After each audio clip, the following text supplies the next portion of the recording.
ഒളിഞ്ഞും തെളിഞ്ഞും കുടുംബശ്രീയെ ഇല്ലായ്മ ചെയ്യാനാണ് സർക്കാർ ശ്രമിക്കുന്നതെന്ന് മുൻ ധനമന്ത്രി തോമസ് ഐസക് എം.എൽ.എ. കുടുംബശ്രീക്ക് സമാന്തരമായി കോൺഗ്രസിന്റെ ജനശ്രീ എന്ന സംഘടനയെ വളർത്താനാണ് സർക്കാരിന്റെ ശ്രമം. ജനശ്രീയെ പ്രോത്സാഹിപ്പിക്കുന്നതിന്റെ ഭാഗമായിട്ടാണ് കുടുംബശ്രീക്ക് അവകാശപ്പെട്ട ദേശീയ ഗ്രാമീണ ഉപജീവന മിഷൻ ഫണ്ട് വകമാറ്റിയതെന്നും തോമസ് ഐസക് പറഞ്ഞു. വായ്പ നിഷേധിച്ചതിൽ പ്രതിഷേധിച്ച് ആലപ്പുഴ ജില്ലാ സഹകരണ ബാങ്കിന് മുന്നിൽ കുടുംബശ്രീ പ്രവർത്തകർ നടത്തിയ കുത്തിയിരിപ്പ് സമരം ഉദ്ഘാടനം ചെയ്ത് സംസാരിക്കുകയായിരുന്നു അദ്ദേഹം. ഇത്തരത്തിൽ ജനശ്രീയെ പ്രോത്സാഹിപ്പിക്കുന്നതിന്റെ ഭാഗമായിട്ട് കുടുംബശ്രീക്ക് അവകാശപ്പെട്ട ദേശീയ ഗ്രാമീണ ഉപജീവന മിഷൻ ഫണ്ട് അത് വകമാറ്റുന്നതിനെതിരായിട്ട് തിരുവനന്തപുരത്ത് നടന്ന ഉജ്ജ്വലമായ സമരം, ത്യാഗപൂർണമായ സമരം കുടുംബശ്രീയെ സമൂലമായിട്ട് നശിപ്പിക്കുന്ന UDF-നെ പിൻവലിപ്പിച്ചു.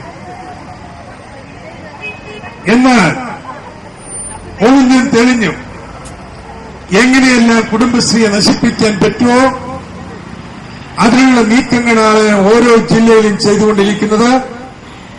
അതിലെ ഏറ്റവും നല്ല തെളിവാണ്, ഉദാഹരണമാണ് നമ്മുടെ ആലപ്പുഴ ജില്ലയിൽ നടക്കുന്നത്.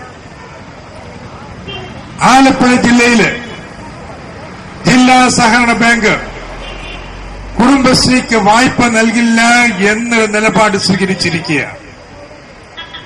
കുടുംബശ്രീക്ക് വായ്പ നൽകണമെങ്കിൽ ഇതുവരെ കുടുംബശ്രീക്ക് നൽകിയ വായ്പയുടെ 2% ഈ ജില്ലാ ബാങ്കിൽ ഷെയറായി എടുത്താലേ പറ്റൂ എന്നൊരു നിബന്ധന അടിച്ചേൽപ്പിക്കാൻ ശ്രമിക്കുകയാണ്.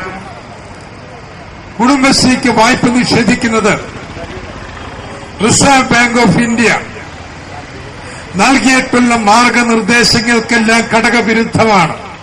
കുടുംബശ്രീക്ക് വായ്പ നിഷേധിക്കുന്നത് റിസർവ് ബാങ്ക് ഓഫ് ഇന്ത്യയുടെ മാർഗനിർദ്ദേശങ്ങൾക്ക് എതിരാണെന്നും ഐസക് പറഞ്ഞു.